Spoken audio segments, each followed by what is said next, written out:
안녕하세요. 여러분 오늘도 가장 귀한 하나님께 여러분의 가장 귀한 마음을 올려드리며 걸어가는 그런 귀한 하루가 되기를 주님의 이름으로 축복합니다. 오늘 본문 말씀은 창세기 22장입니다. 그 일 후에 하나님이 아브라함을 시험하시려고 그를 부르시되 아브라함아 하시니 그가 이르되 내가 여기 있나이다. 여호와께서 이르시되 네 아들 네 사랑하는 독자 이삭을 데리고 모리아 땅으로 가서 내가 내게 일러준 한 산 거기서 그를 번제로 드리라. 아브라함이 아침에 일찍이 일어나 나귀의 안장을 지우고 두 종과 그의 아들 이삭을 데리고 번제에 쓸 나무를 쪼개어 가지고 떠나 하나님이 자기에게 일러주신 곳으로 가더니 제3일에 아브라함이 눈을 들어 그곳을 멀리 바라본지라. 이에 아브라함이 종들에게 이르되 너희는 나귀와 함께 여기서 기다리라. 내가 아이와 함께 저기 가서 예배하고 우리가 너희에게로 돌아오리라 하고 아브라함이 이에 번제나무를 가져다가 그의 아들 이삭에게 지우고 자기는 불과 칼을 손에 들고 두 사람이 동행하더니 이삭이 그 아버지 아브라함에게 말하여 이르되 내 아버지여 하니 그가 이르되 내 아들아 내가 여기 있노라. 이삭이 이르되 불과 나무는 있거니와 번제할 어린 양은 어디 있나이까. 아브라함이 이르되 내 아들아 번제할 어린 양은 하나님이 자기를 위하여 친히 준비하시리라 하고 두 사람이 함께 나아가서 하나님이 그에게 일러주신 곳에 이른지라. 이에 아브라함이 그곳에 제단을 쌓고 나무를 버려놓고 그의 아들 이삭을 결박하여 제단 나무 위에 놓고 손을 내밀어 칼을 잡고 그 아들을 잡으려 하니 여호와의 사자가 하늘에서부터 그를 불러 이르시되 아브라함아 아브라함아 하시는지라. 아브라함이 이르되 내가 여기 있나이다 하매 사자가 이르시되 그 아이에게 네 손을 대지 말라. 그에게 아무 일도 하지 말라. 네가 네 아들 네 독자까지도 내게 아끼지 아니하였으니 내가 이제야 네가 하나님을 경외하는 줄을 아노라. 아브라함이 눈을 들어 살펴본즉 한 숫양이 뒤에 있는데 뿔이 수풀에 걸려 있는지라. 아브라함이 가서 그 숫양을 가져다가 아들을 대신하여 번제로 드렸더라. 아브라함이 그 땅 이름을 여호와 이레라 하였으므로 오늘날까지 사람들이 이르기를 여호와의 산에서 준비되리라 하더라. 여호와의 사자가 하늘에서부터 두 번째 아브라함을 불러 이르시되 여호와께서 이르시기를 내가 나를 가리켜 맹세하노니 네가 이같이 행하여 네 아들 네 독자도 아끼지 아니하였은즉 내가 네게 큰 복을 주고 내 씨가 크게 번성하여 하늘의 별과 같고 바닷가의 모래와 같게 하리니 내 씨가 그 대적의 성문을 차지하리라. 또 내 씨로 말미암아 천하 만민이 복을 받으리니 이는 내가 나의 말을 준행하였음이니라 하셨다 하니라. 이에 아브라함이 그의 종들에게로 돌아가서 함께 떠나 브엘세바에 이르러 거기 거주하였더라. 이 일 후에 어떤 사람이 아브라함에게 알리어 이르기를 밀가가 당신의 형제 나홀에게 자녀를 낳았다 하였더라. 그의 맏아들은 우스요 우스의 형제는 부스와 아람의 아버지 그무엘과 게셋과 하스와 빌다스와 이들랍과 부두엘이라. 이 8사람은 아브라함의 형제 나홀의 아내 밀가의 소생이며 부두엘은 리브가를 낳았고 나홀의 첩 루마라 하는 자도 데바와 가함과 다하스와 마아가를 낳았더라. 아멘. 자, 창세기 오늘 본문 창세기 22장도 우리 전에 봤던 창세기 15장과 같이 그 일 후에 이렇게 시작하죠. 그 일 후에 역시나 21장의 이야기와 연결되어 있다는 그런 의미입니다. 이삭을 놀리던 이스마엘과 그의 어머니 하갈이 쫓겨나고 아브라함은 블레셋 왕 아비멜렉이 내어준 이 브엘셰바라는 지역에서 거주하고 있었어요. 그 일 후에라고 이렇게 성경은 때로 굉장히 담백하게 그렇게 기록하지만 어느새 시간은 대략 15에서 16년 정도 흐른 뒤였습니다. 그 시간이 흐른 뒤에 하나님은 아브라함을 시험하시려고 그를 부르십니다. 15년 동안 무슨 일이 있었기에 아브라함을 시험하시는 걸까요? 15년 동안 2절에서 우리는 지금 왜 15년이 지난 이때에 하나님이 시험하시는지 그 단서를 발견할 수 있는데요. 하나님은 아브라함에게 네 아들, 네 사랑하는 독자 이삭 이렇게 말씀하심으로써 아브라함이 이삭을 끔찍히 사랑해서 15년 동안 이삭에게 푹 빠져 지냈다는 것을 우리에게 알려줍니다. 굉장히 중요한 단서죠. 우리는 대개 이제 여기서부터 이삭이 아브라함의 우상이기 때문에 하나님보다 더 사랑하는 것이 있는 것을 견디지 못하시는 그런 용납하지 못하시는 하나님이 이삭을 제물로 바치라고 하심으로써 아브라함이 누구를 더 사랑하는지 보고자 하셨고 아브라함은 그 이삭을 제물로 끝내 바침으로써 그 시험을 통과했다. 믿음의 시험을 통과했다. 얼마나 이 아브라함이 아들을 바칠 만큼 대단한 믿음인가. 이 정도로 이 이야기를 알고 있습니다. 숱하게 이 본문으로 설교를 많이 했었죠. 뭐 어버이날 때 이럴 때도 설교한 적이 있고요. 자, 그런데 여러분, 창세기 22장의 이야기를 이런 식으로 이해하는 것은 하나님에 대한 굉장한 오해입니다. 그리고 이런 오해는 생각보다 굉장히 큰 부작용을 일으켜요. 오해하면 부작용이 반드시 나게 돼 있습니다. 하나님을 내가 사랑하는 것을 빼앗아가는 분이시다, 이렇게 여기는 사람은 지금 일이 좀 잘 풀리고 특별한 어려움이 없을 때, 내가 행복감을 느낄 때, 내가 이래도 되는 걸까? 이렇게 내가 행복해도 될까? 내가 너무 행복해하면 하나님이 빼앗아 가시지 않을까 하는 이런 두려움과 불안으로 평안함을 누릴 수가 없어요. 하나님이 내가 행복해하면 그 행복하게 된 뭐 남편이면 남편을 빼앗아 갈까, 뭐 아이면 아이를 빼앗아 갈까, 뭐가 생기면 그것을 빼앗아 가실까, 요런 마음, 평안함을 누릴 수가 없죠. 하나님을 그런 분으로 인식하기 때문이에요. 신이 질투를 해서 내게 소중한 것을 빼앗아 간다는 이런 사고방식은 많은 나라에, 생각보다 여러분 많은 나라에 그 문화의 뿌리를 내리고 있습니다. 제가 아프리카에 있을 때도 여성이 임신을 하면요, 절대 외부에 알리질 않았어요. 이렇게 배가 막 어지간히 나올 때까지는 절대로 사람들에게 알리지 않았는데, 왜 그러냐면 이 임신한 것이 기뻐서 주변에 알리고 즐거워하면 이 신의 저주, 신의 그 질투를 받아서 저주를 받아서 아이를 잃는다고 생각하는 그런 풍습이 있었기 때문입니다. 사실 이런 생각은 고대로부터 이어져 내려온 거예요. 그냥 생긴 게 아니라 고대로부터 이어져 내려온 겁니다. 아브라함이 살던 이 고대 근동의 모든 신들은, 당시에 사람들이 신이라고 섬기던 모든 그런 신들은 죄를 용서받고 저주를 피하기 위해서 장자의 생명을 요구했습니다. 그 모든 신들이 다 그렇게 장자의 생명을 요구했어요. 죄를 용서받고 저주를 피하기 위해서.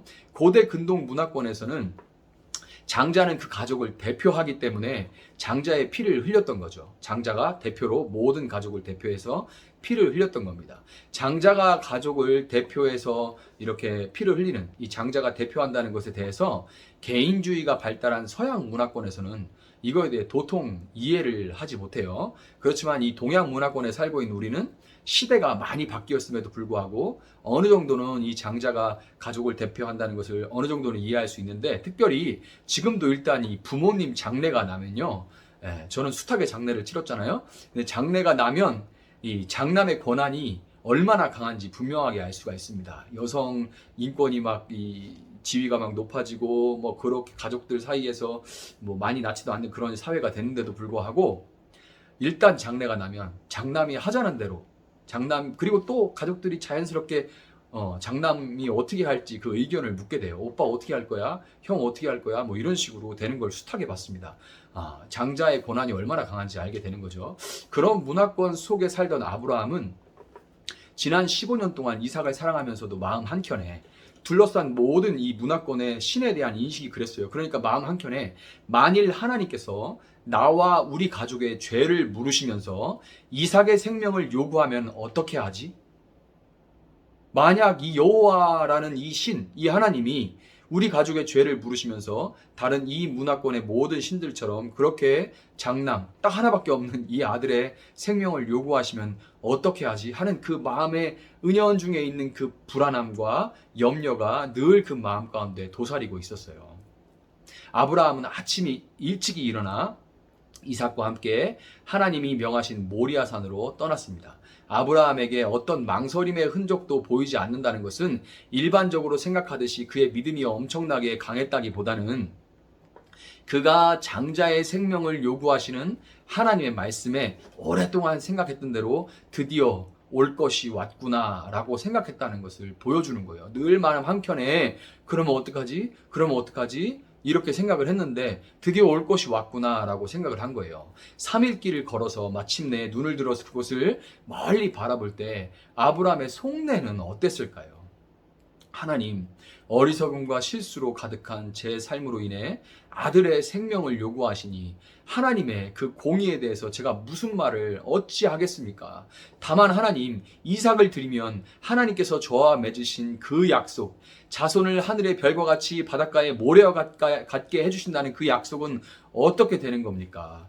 이런 5만 가지 생각과 갈등이 지난 3일간의 여정 가운데 그의 마음에서 소용돌이를 쳤을 거예요. 얼마나 생각이 꼬리를 이었을지 여러분 상상하고도 남죠. 이 갈등 속에서 하나님과 함께 신앙의 여정을 걸어온 지난 시간들을 하나하나 돌아보며 마음으로 하나님에게 기도한 끝에 5절에서 아브라함은 놀라운 신앙 고백을 합니다. 이 구약 첫 책 창세기에서 정말 상상할 수 없는 놀라운 신앙 고백을 하는데요. 종들에게 나귀와 함께 그 자리에서 기다리라고 하면서 뭐라고 합니까? 내가 아이와 함께 저기 가서 예배하고 우리가, 나만이 아니라 우리가 너희에게 돌아오리라, 이렇게 말한 거예요.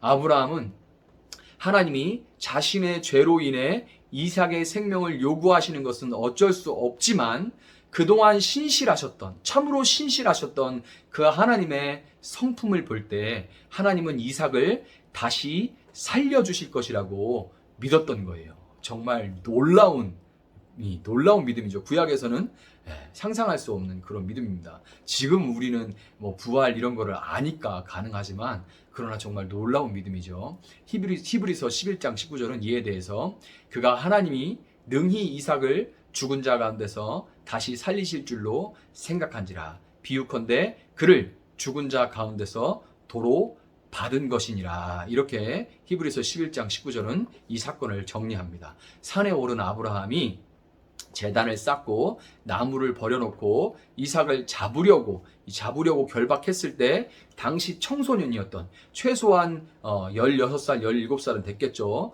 고등학교 1학년, 중3, 고1, 고2 정도 되는데 이때 이 이삭은 아무런 반항을 하지 않고 마치 순한 양처럼 아버지의 칼을 받습니다.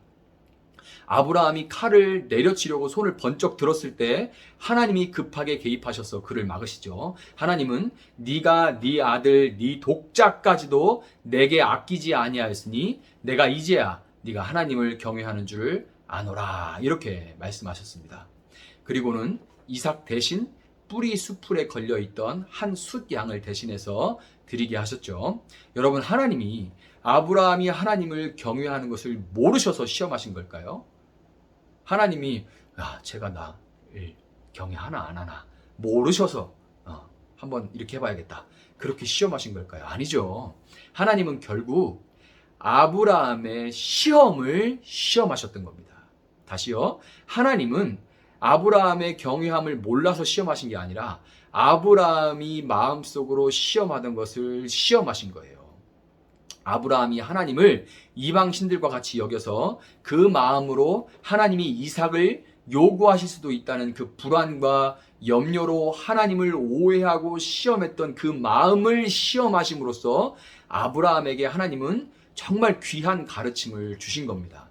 아브라함아, 너는 내가 너의 죄를 대가로 뭔가를 요구하는 신으로 생각하는구나. 네가 가진 모든 것이 나로부터 나온 것인데 네가 무엇을 준다 한들 네 죄를 씻을 수가 있겠느냐. 너는 나에게 줄 수 없지만 네 죄를 위해 죽을 것은 내가 준비한단다.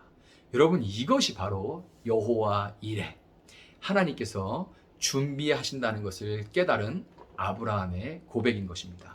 17절에서 하나님은 내가 나를 가리켜 맹세하노니 내가 네게 큰 복을 주고 네 씨가 크게 번성하여 하늘의 별과 같고 바닷가의 모래와 같게 하리니 네 씨가 그 대적의 성문을 차지하리라, 이렇게 말씀하십니다. 여러분, 아브라함이 이삭을 제물로 바치려고 했던 이 모리아산은 역대하 3장 1절에 따르면 솔로몬의 성이 지어진 지금의 예루살렘이에요. 이 모리아산은 바로 예루살렘입니다. 그 예루살렘에서 예수님이 십자가에 달리셨습니다. 예수님은 이삭과 같이 아버지 하나님께서 우리 죄를 용서하시기 위해 마치 도살장의 양처럼 그를 잡으려고 하실 때 저항하지 않고 그에게 자신을 내어 맡기셨습니다. 예수님은 그리고 마치 이삭과 같이 자기 자신을 불태울 그 나무를 장작을 자기가 짊어지고 그 산에 올라갔죠. 예수님도 십자가를 나무 십자가를 등에 지고 그 산을 오르셨습니다. 여러분 아브라함은 이삭을 잃지 않았지만 하나님은 아들을 잃으셨습니다. 그러나 아브라함이 하나님께서 이삭을 다시 살리실 것을 믿었던 것처럼 하나님은 예수님을 죽음에서 일으키셨습니다. 여러분 아브라함의 계보에서 아브라함의 씨로 이 땅에 오신 어린 양 예수님이 여러분을 위해 대신 죽으셨다는 것을 믿는 모든 사람은 죄와 사망 권세로 우리를 압제하는 대적의 성문을 차지했다는 것을 믿으시기 바랍니다. 하나님은 여러분의 가장 소중한 것을 빼앗아 가시는 분이 아니라 여러분을 위해 그 아들의 생명까지 주시는 분입니다. 우리는 그 어떤 것을 드린다 해도 그 사랑을 다 갚을 수가 없습니다.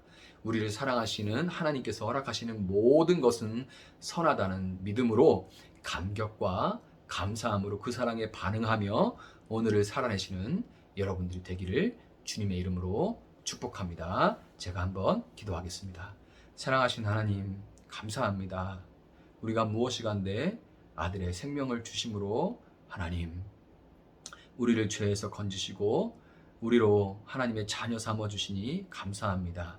다시금 우리가 알고 있는 사실이지만 다시금 이 하나님 앞에 서는 이 시간에 이 놀라운 사실 생각하고 생각할수록 다 이해할 수 없는 이 사실 어떻게 하나님의 아들이 나를 위해 죽으셨나 하는 이 놀라운 사실이 우리에게 감격이 되게 하시고 그래야 해서 하나님 세상 모든 것들을 이길 수 있는 그 힘이 되게 하시고 어떤 절망적인 상황도 뚫고 나올 수 있는 능력이 되게 하여 주시기를 원합니다. 오늘도 그 십자가의 사랑 나를 위해 나무 십자가를 지고 산을 오르시던 그 예수님의 손과 발을 기억하며 그 사랑에 감격하며 살아갈 수 있는 그런 하루 될 수 있게 하시고 그 사랑을 증거하는 삶이 될 수 있도록 하나님 함께하여 주시옵소서. 많이 힘들고 어려운 지체들이 있습니다. 주님 그 각자를 방문하여 주시고 위로하여 주시고 그 놀라운 사랑으로 그 마음을 보듬어 주셔서 다시 일어나 오늘을 믿는 자답게 살아갈 수 있도록 하나님 함께하여 주시옵소서. 감사하며 예수님의 이름으로 기도합니다. 아멘. 이어서 함께 말씀 붙들고 기도하겠습니다.